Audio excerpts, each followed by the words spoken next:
A paz de Cristo, meus irmãos, estamos aqui mais uma vez para dar continuidade ao nosso estudo da nossa lição de número 9, que vai ser ministrada nesse domingo. Eu espero que você tenha acompanhado aí os vídeos do tópico número 1, que traz aí muitas informações maravilhosas. Nós já podemos ver o desdobramento aí do assunto da lição, que é o mistério e a extensão do amor de Deus. Podemos também destrinchar um pouco aí o texto áureo, né? Traduzir um pouco aí do que eles ensinam, a verdade prática. E o ponto número 1, que nós falamos, é a posição de Paulo como prisioneiro de Cristo. Aí nós vimos a causa, a apresentação dele como prisioneiro, o discernimento do mistério, que aqui é uma continuidade agora no ponto número 2, que é o mistério revelado. Tá? Isso aqui é profundo. Então, como nós vamos fazer sempre aqui um resumo, só para complementar o que você já tem estudado, eu peço que você mergulhe mais um pouco aí nas suas pesquisas, formulando aí o seu esboço, né? Se você tiver dificuldade, a gente vai preparar uma aula especial ensinando você como fazer um esboço da sua lição. Tá? Você tem aí um modelo da revista, já é um esboço montado, tá? Sem os comentários. O comentário vai ser seu, no caso. Então nós temos aí o ponto número 2, que é mistério revelado, e temos aí os 3 subpontos, ou 3 subtópicos, que é no tempo certo, Paulo, apóstolo dos gentios, e a igreja, agência de Deus. Então veja aí que nós vamos sempre ter 3 palavras importantes, que sempre vão fazer parte do nosso estudo, que é os gentios, os judeus e a igreja, tá? Não devemos esquecer isso daí. Eu quero alertar também a questão da igreja, que as pessoas elas acabam criando para si esse tema, que eu sou a igreja, e aí alguns acabam menosprezando o templo construtivo, no caso a congregação, tá bom? É importante frisar que nós somos igreja, porém nós somos membros do corpo de Cristo. Então nós precisamos estar juntos. E onde é o local ideal para estarmos juntos, se não for a congregação? Então nós precisamos nos congregar para estarmos juntos como membros do corpo de Cristo e juntos adorarmos ao Senhor na beleza da sua santidade. Então, entrando aqui no nosso comentário, o versículo de número 5 da nossa lição aí diz assim: o qual em outras gerações não foi dado a conhecer aos filhos dos homens, como agora foi revelado aos seus santos apóstolos e profetas no Espírito. Então olha só, uma pergunta: que tempo é esse que Paulo se refere? Eu coloco aqui algumas observações que você pode depois anotar aí para complementar o seu estudo. Que tempo é esse? Eu digo que esse tempo, quando ele diz aqui, o qual em outras gerações, né, ou seja, outras eras, outros tempos, ele se refere ao tempo dos profetas, das gerações passadas. Você vai ver de Gênesis até Malaquias, você vai conhecer os profetas, tá? Então, quais são os livros proféticos do Antigo Testamento? Nós vamos ter lá Isaías, Jeremias, nós vamos ter Ezequiel, Daniel, Obadias, Jonas, Miqueias, Naum, Abacuque, Sofonias, Ageu, Zacarias e Malaquias. Dentre eles nós temos profetas maiores e profetas menores. Então esse tempo que era a geração dos profetas se refere na era antiga, que é abreviado como A.C, ou seja, antes de Cristo. Aí você vai ver que quando encerra Malaquias, você vai ver que existe uma divisão neotestamentária, que é a página em branco entre o Antigo e o Novo Testamento. Então, antes de Cristo, havia um mistério que precisava ser revelado. E é isso que nós estamos estudando aqui, tá? O mistério que foi revelado apenas aos profetas, tá, que era essa geração, esse tempo, somente eles tinham o conhecimento. Que conhecimento é esse? De que os judeus eram considerados os filhos de Deus por causa do ato de circuncisão dado por Deus a Abraão, onde Deus fez uma aliança, um pacto. Então, a partir daí, os profetas, eles passaram a ter esse conhecimento, foi revelado somente a eles, tá? Só eles que tinham esse conhecimento, de que os judeus eram os verdadeiros herdeiros da herança que estava destinada a eles. Então, para eles, os demais, no caso os não-judeus, não tinham os mesmos direitos que os judeus tinham, a não ser que eles aderissem esse ato de circuncisão para que eles pudessem então passar a ter direito. Então veja, eles passaram a criar uma condição para que os não-judeus tivessem os mesmos direitos. Então olha só, já para a nossa geração, pós-Cristo, ou seja, depois dessa página em branco, depois que Jesus nasceu, depois que João Batista anunciou que ele foi batizado, morreu na cruz, colocou os discípulos para ser a igreja dele na terra,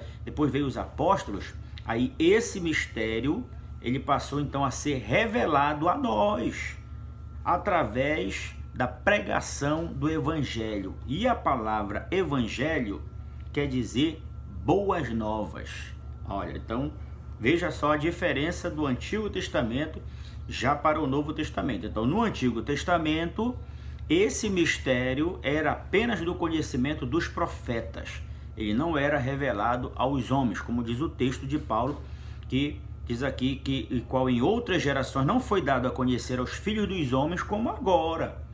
Tá? Então, no Antigo Testamento, nos profetas, só eles tinham esse conhecimento.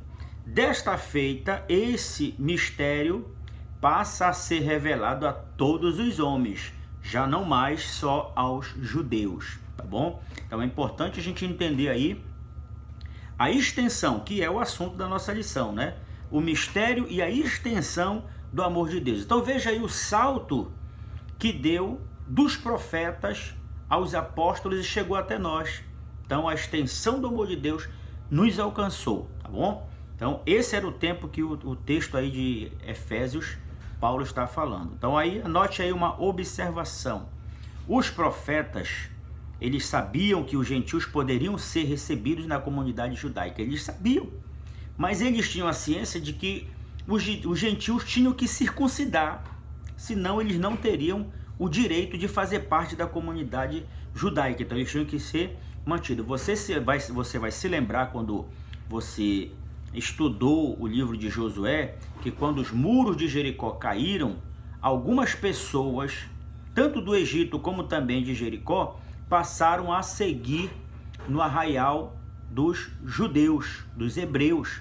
Então eles eram recebidos, porém eles tinham que ser circuncidados. Então veja só os profetas sabiam que os gentios poderiam ser recebidos na comunidade judaica. O que eles não sabiam era como isso iria acontecer sem o ato da circuncisão. Isso aí eles não sabiam. Então, isso aí passou a ser um mistério que precisava ser revelado no tempo certo, que é o que nós estamos estudando nesse subtópico número 1. Então, aí entra o mistério revelado através de um substituto. Que substituto é esse?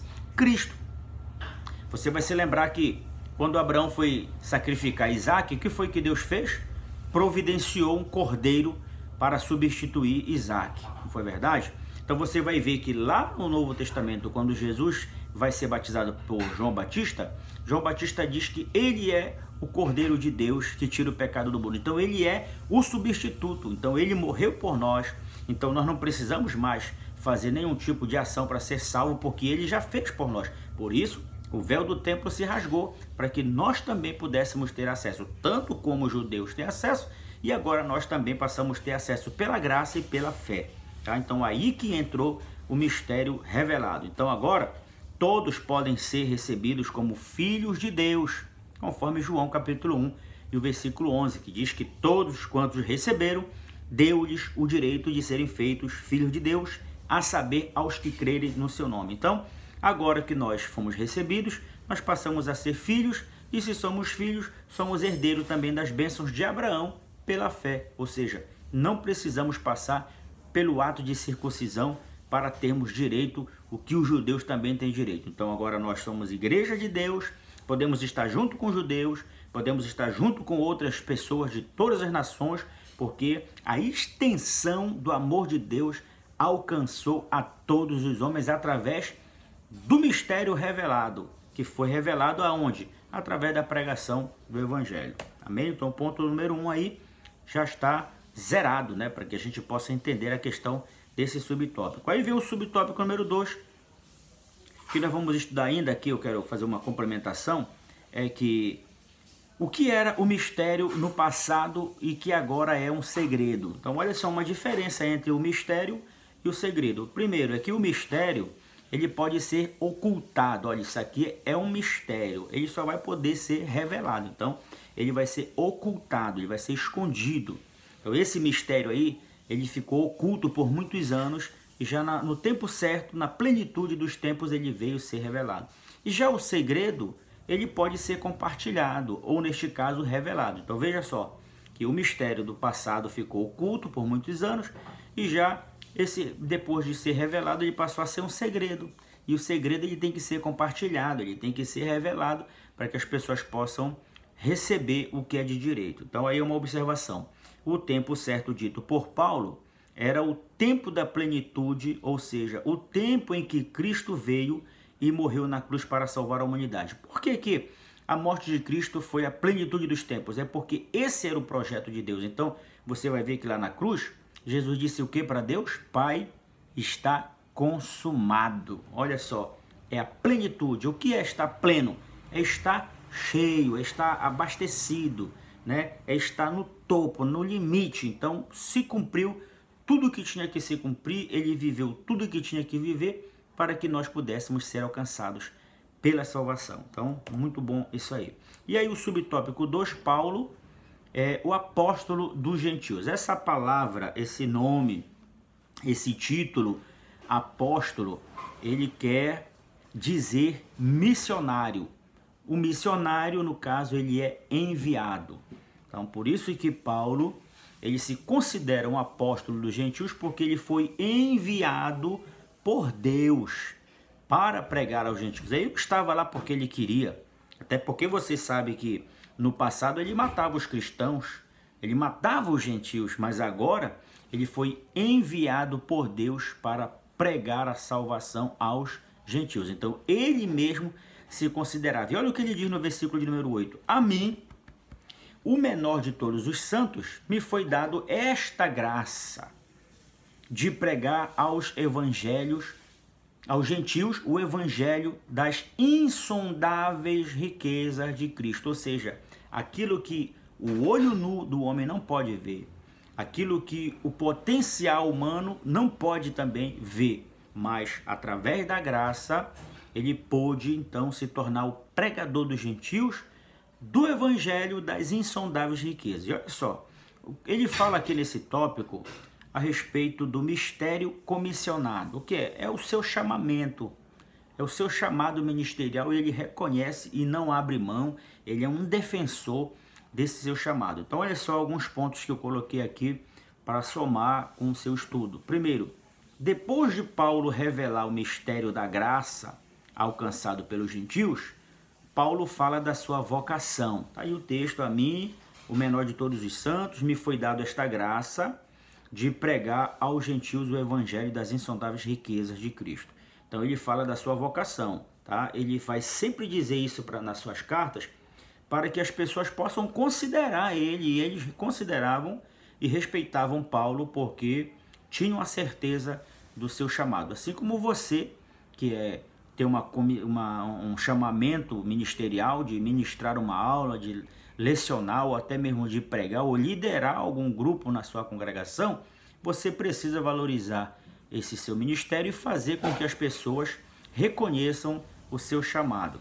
Então Paulo fala da sua posição entre todos os santos, ele se coloca como o menor. Esse termo aí, santos, que ele menciona as pessoas, tanto judeus como gentios, que foram separados do mundo sistema, né? Não do mundo físico, porque nós só vamos sair desse mundo físico através da morte ou do arrebatamento, né? Então ele fala do sistema, é tirado, separado para quê? Para ser santo. Então essa é a palavra que ele diz, a mim o menor de todos os santos. Ele se considera o menor, ele sempre vai considerar os outros superior a ele, né? Então por que ele faz isso? Porque Jesus ensinou isso. Quem quiser ser o primeiro, que seja o último. Quem quiser ser o maior, que seja o menor. Então Paulo sempre ia brigar por isso, para que ele pudesse ser o menor de todos. Então, ele se apresenta como um dispenseiro, tá? Você vai ver no texto aí também. O que é o termo dispenseiro? É um mordomo ou administrador. Olha, isso aqui, eu quero que você esteja bem atento para o que Paulo está ensinando. Ele se considera um dispenseiro e um mordomo. O que é um mordomo? Um mordomo é um servo, é um escravo melhorado, é um escravo aperfeiçoado, é um escravo habilitado, né? Então, nós já estudamos aqui também nessa lição que havia formas de comprar escravo. Então, se comprava um escravo para ele continuar sendo escravo, se comprava um escravo para que ele deixasse de ser escravo, e se comprava um escravo para que ele pudesse ser servo. Então, quando ele se tornava servo, ele podia ser o mordomo. E o mordomo ou o administrador nada mais é do que um servo ou um escravo de alta confiança. Então, olha só, por isso que ele se coloca como dispenseiro. O dispenseiro é aquele que toma conta da dispensa, ele controla a entrada e a saída dos materiais, ele controla o estoque de alimentos, ele controla os móveis da casa, ele controla tudo que é do seu dono. Na ausência do seu dono, ele é o dono da casa. Então olha só a confiança, então, que Paulo sabia. Por isso lá em 1 Coríntios, quando ele fala da Santa Ceia, diz: o que eu recebi do Senhor, isso também vos entreguei. Então olha só, ele tem a certeza da sua chamada e ele não abre mão disso. Isso aqui é muito maravilhoso, anote aí que é importante para você. Então é uma observação que eu coloco aqui. Paulo faz uma analogia expositiva. Ele vai fazer umas comparações expositivas, de forma que as pessoas possam olhar para aquilo que ele está falando, possam entender. Então, que analogias são essas? Esclarecer o mistério à plena luz do dia, ou seja, sem precisar se envergonhar. Você se lembra lá em Romanos, quando ele disse que não me envergonho do evangelho, que é poder de Deus para a salvação de todo aquele que crê? Então, primeiro do judeu e também do grego. Então, por quê? Porque ele estava pregando em Roma. Então, ele tinha que pregar lá para os judeus e os gregos que estavam lá em Roma. Isso aqui é maravilhoso. Segundo, abrir os olhos dos cegos espirituais. Ele não está falando aqui de um cego físico, ele está falando do cego espiritual, ou seja, aqueles que não querem enxergar. Ele era o homem que ia pregar o evangelho para abrir os olhos daqueles que não queriam enxergar. E depois tirar da potestade de Satanás para Deus. Ele trata aqui da libertação espiritual. Então isso aqui é muito maravilhoso, tratarmos desse ponto da missão de Paulo, pregar o evangelho e libertar as pessoas para o reino de Deus. Amém? Então nós vamos parar aqui esses dois tópicos, por causa do tempo do nosso vídeo, e depois nós vamos dar continuidade aqui para encerrar esse tópico número 2 da nossa lição. Então vamos aqui. No versículo de número 10, ele fala da igreja como agência de Deus, tá? Para que pela igreja multiforme sabedoria de Deus se torne conhecida agora dos principados e potestades nos lugares celestiais. Então veja aí que é o ponto muito importante que a gente vai adentrar para encerrar esse tópico de número 2 da nossa lição de número 9, que é muito maravilhosa. Eu quero desafiar você sempre a ler a sua revista, ler os textos bíblicos e compreender tudo aquilo que está sendo ministrado na sua revista e aqui através dos vídeos, e você colocar suas perguntas também, porque, volto a dizer, nós fomos chamados, comissionados para exercer essa atividade de ministrar a palavra de Deus. Então, nós somos o apóstolo Paulo hoje. Nós estamos aqui com a igreja de Deus na terra e estamos debaixo de uma promessa. Amém? Então, anote tudo que eu estou falando aí e já já eu vou voltar com o nosso segundo vídeo, encerrando o tópico de número 2.